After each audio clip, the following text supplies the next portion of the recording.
তো নাটকটা শুনি আমি। আরে ভাই, আমার ওই খালাতো ভাইয়ের ফুফাতো বোনের নাঙ্গের দেবর মারা গেছে, বুঝছিস?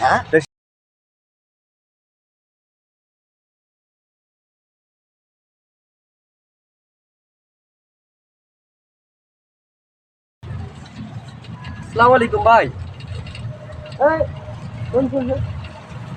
ভাই এমদাদুল লোক দেখছ? আমার বড় ভাই, বড় ভাইকে ভাই যে মাত্র চায়ের দোকান দিয়ে দেখে আইলাম তো। আচ্ছা ভাই দাঁড়ান, আমার ভাইটারে সবাই খুঁজে এমদাদুল। আচ্ছা এমদাদুল ভাই কি করছে বলেন তো? আরে ও 6 মাস হয় টাকা নিয়ে খালি ঘুরাইতেছে, ডেটের পর ডেট। আজ অমুক মারা গেছে, কাল অমুক মারা গেছে। তাহলে দাঁড়ান ভাই, আপনি এত ঘোরাঘুরি না কইরা আপনি চায়ের দোকানে যান, ভাইরে আপনি পাবেন। ভাই আমি আসি, আমার খুব তাড়া আছে ভাই। আসসালামু আলাইকুম ভাইয়া। আচ্ছা, আগে ওর দেখাটা পায় নেই, তারপরে আজকে আর সব খুলে রেখে দেব। যাই। কই গেলা নিঠুর বন্ধু রে, সারা বাংলা খুঁজি তোমারে। কিরে বাদশা তো আজকে টেকা দেওয়ার কথা না, লুগে লাগবে। এ তো আজকে টেকা চাইব।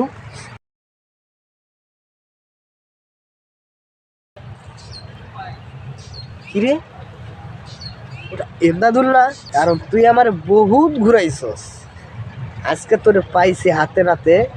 আজকে তুই টাকা দিবি না সব রাইখে দিবি? এমদাদুল্লাহ আরে ভাই ওট, তোর আজকে অনেকদিন পাইছি, তুই ওট আয়। আরে ভাই মুইতে নেই আগে ভাই, তোর মোটামুটির বললি পারি ভাই, আজকে আমার টাকা দিবি। ওট আগে ওট। আরে ভাই মুতো দিবি না, মুইতে নেই। মোটামুটি নাই ভাই। কেমন আছিস ভাই? ভাই তুই ভাই আমারে খুব ভালো রাখছিস ভাই। তুই আমারে বিগত 6 মাস থেকে টাকা দিবি। টাকা দিতে আজ ঘুরাস, কাল ঘুরাস, পরশুদিন ঘুরাস। আজ অমুক মারা গেছে, কাল অমুক মারা গেছে, তোর এত লোক মারা গেছে বংশে। তুই আমার আজকে টাকা দিবি ভাই, তোর শোনাটা তুই আমার টাকা দিবি আজকে। আরে ভাই ধৈর্য ধর ভাই, এতদিন ধৈর্য ধরলি আর কয়েকদিন ধর ভাই। ভাই সমস্যা দেখছি ভাই, সমস্যার কারণে তো তোর টাকাটা দিবে ভাই। ভাই তো সমস্যার গুল্লি মারি ভাই। তোর সমস্যা আছে কি হয়েছে? তুই আজকে আমার এখন দেখি তোর নাটকটা শুনি আমি। আরে ভাই, আমার ওই খালাতো ভাইয়ের ফুফাতো বোনের নাঙ্গের দেবর মারা গেছে, বুঝছিস? সেটা যা আমার টাকা পয়সা সব খরচ হয়ে গেছে। না তো তোর টাকা তো আমি গত সপ্তাহে দিতাম। গত সপ্তাহে তোর তো আমি আজকে 15 দিন থেকে খুঁজে পাই না। তুই গত সপ্তাহে আমার টাকা দিবি। ওখানে গেছিলাম ভাই, আত্মীয়র বাড়ি গেছিলাম, আত্মীয়র বাড়ি থেকে এসে যায়। এখন মনে হয় কাম কাজ নাই, এখন ওখানে যদি না যাইতাম কাম কাজ করতাম তাহলে তোর টাকাগুলো আমি দিয়ে পারতাম। তুই কাম কাজে নাই, এখন টাকাটা কই থেকে দিবো ভাই? কাম কাজ নাই, তুই শরীফের বোন লেগে ফসি নষ্টি করে শরীফের বোন নিয়ে ভাগছিলি। তুই আমি জানি না মনে করছিস?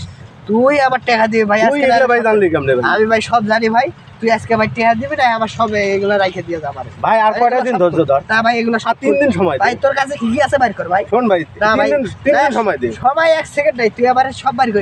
3 দিন সময় দে, তোর টাকা আমি পরিশোধ করে দেব। আরে বাপু তুই আমারে 3 দিন সময় দে। গরম করতেছিস। তুই মাথা গরম হইলে ভেজাল হইবে ভাই। তুই আমার পেট তো জাগিয়েও রাখবি না, তুই জাগিয়ে 3টা দিন সময় দে ভাই। ভাই তুই খুলে দে সব।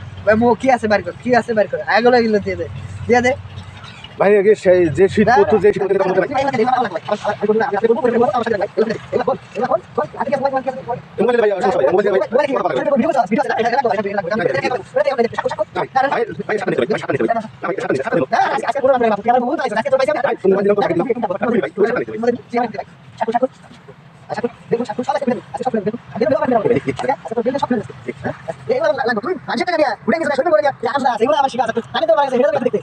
টাকা শোধ। তোর মতো মানুষ দেখো নাই এই পৃথিবীর, তোর মতো মানুষ দেখো নাই। মানুষের ন্যাংরা করে কাপড় চোপড় খুলি না, ঠিক আছে? এটা নতুন নিয়ম আজ থেকে। টাকা শোধ, ঠিক আছে যা। মাইরা টেহা নাই, আর কোনো টেহা দেওয়ার সময় 6 মাস হয়ে যায়, টেহার কোনো নাম গন্ধ নাই। এখন পাইছি তোর মাঠে অনেকদিন পর, এগুলা তোর খুলে নিছি। যাক, এগুলো ভালোই আছে, পরা যাইবো। নিজের টেহা পয়সা টেহা দিয়ে ফুটাই কিছু দেয়, মাইসের গোল্লায় ঘুরতে যায়। এরকম মানুষ আমি দেখি নাই। যাক, আজকে তো এগুলো পাইছি, লজ্জা একটা দিছি। যদি লজ্জা থাকে এবারে টেহা দিয়ে যাবো আমারে। ইমদাদুল না? ইমদাদুল, এদিকে এদিকে ভাই কি হয়েছে তোর? এটা ভাই শীতের মধ্যে খালি গায়ে কাঁপতে কাঁপতে যাচ্ছিস। ভাই ওই বাসা টাকা ভাই মোর কাপড় চোপড় সব খুলে নিয়েছে ভাই। কি কস বাদশা এত বড় সাহস, তোর কাপড় চোপড় কাড়ি দিছে? ভাই শোন, বলা লাগবে না, যা করার আমি করবো। ঠিক আছে ভাই। তোর হয় আমি ওর কাছ থেকে ধান্দা করবো, অর্ধেক তোকে দেবো, অর্ধেক আমি নেবো, ঠিক আছে? আচ্ছা ভাই। এদিকে আয় তো। কি হয়েছে ভাই? বাদশা ওরে মায়ের কাপড় চোপড় খাইয়ে নিছে, ওরে আমার কাছে ডেকে নিয়ে আসবি আর বলবি যে ও শীতে অসুস্থ হয়ে গেছে, অসুস্থ হয়ে এখন হাসপাতালে নেওয়ার অবস্থা হয়ে গেছে। তুই ওটা ডেকে নিয়ে আমার কাছে যা। আচ্ছা ভাই, যাতে আমি ডেকে নিতে চাই। আচ্ছা ভাই, আচ্ছা ভাই, কি হয়েছে? আরে মাদ্রাসা ডাকছে, মানে তোমার ডাকছে। দেখা লাগবো? হ্যাঁ ডাকছে। আচ্ছা তুই যা, তাহলে আমি দেখা করতেছি। হ্যাঁ বড় ভাই, আমি একটা ব্যস্ত আছি, আমি একটু পরে মেম্বারের কাছে আসতেছি, আমি এখানে একটা ব্যবস্থা করতেছি, আপনি একটু দাঁড়ান, আমি আসতেছি। আসসালামু আলাইকুম মাদুর সাহেব। ওয়ালাইকুম আসসালাম। দেখি আমার জরুরি খবর পাঠাইছেন দেখা করার জন্য। হ্যাঁ তো হাতে এগুলো কি? এগুলো এগুলো এমদাদুল্লাহ কাপড় চোপড়।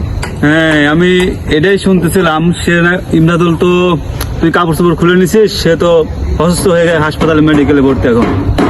আর এখন যে মেডিকেলে ভর্তি আছে সে, তার তো সে যায় অবস্থা, এর পিছনে তো অনেক টাকা পয়সা লাগতেছে। এখন তো তোর নামে তো মামলা টামলা হয়ে যেতে পারে, কি মেম্বার সাহেব? এমনকি পুলিশও আসে ধরে নিতে হবে। এটা কেস মামলা হয়ে যাবো? তাহলে তো সমস্যা। এটা কি সমাধান করা লাগবে মেম্বার সাহেব? আপনি একটা সমাধান করেন।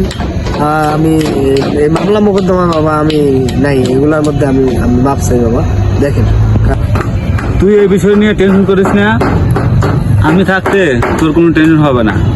কিছু মাল পানি লাগবে, তাই তুই আমার 20,000 টাকা দিয়ে দে, এই বিষয়টা আমি দেখে নেবো না, আর তুই নিশ্চিন্তে বাসায় ঘুমায় থাকবি, সমস্যা নাই। কারণ মেম্বার সাহেব আপনি যা করলে আমার ভালো হয় আর আপনি করেন, কিন্তু বাবা আমি মামলা মোকদ্দমার মধ্যে নাই। আপনি 20,000 চাইছিলেন, 20,000 আপনার পৌঁছায় দিবেন। তো আমার এটা সমাধান করেন, বুঝছেন? আমি তাহলে বাবা যাই, আমি তাহলে নিশ্চিন্তে থাকলাম বাপু। হ্যাঁ আমি তাহলে বাবু আপনি এটা দেখেন, আমি এটা নিশ্চিন্তে থাকলাম। আমার এ থেকে কেমনে বাইর হওয়া যায় আমিও বাবা, আর কাউরে আমি এটা করতে চাই না, মামলা মোকদ্দমা করতে চাই না। আপনি দেখেন বাবু, ঠিক আছে? আমি রাত্রে টাকাটা পৌঁছাই দিবেন। ওকে যা, তুই টাকাটা ম্যানেজ করে দিস, আমি দেখতেছি বিষয়টা। শালা রে, মানুষের টাকা দিলাম, এই ঘুরাইতে ঘুরাইতে ডেটে আমার জুতার তলায় ক্ষয় করে হালাইলাম। আরে দুলা ভাই বানায় টাকা নিছে, আমি ওর আমার বোন জামাই বানায় পিছনে ঘুরলাম, তাও টাকা পাইলাম না। আর আজকে টাকার বিনিময়ে আবার আমার টাকা দেওয়া লাগতেছে। বাবা রে বাপুরে, আমি আর জীবনে কাউরে টাকাও দিতাম না, মাপও চাই, আর কারো উপকারে যাব না, উপকারের ঘাড়ে লাথি, এটা তার প্রমাণ।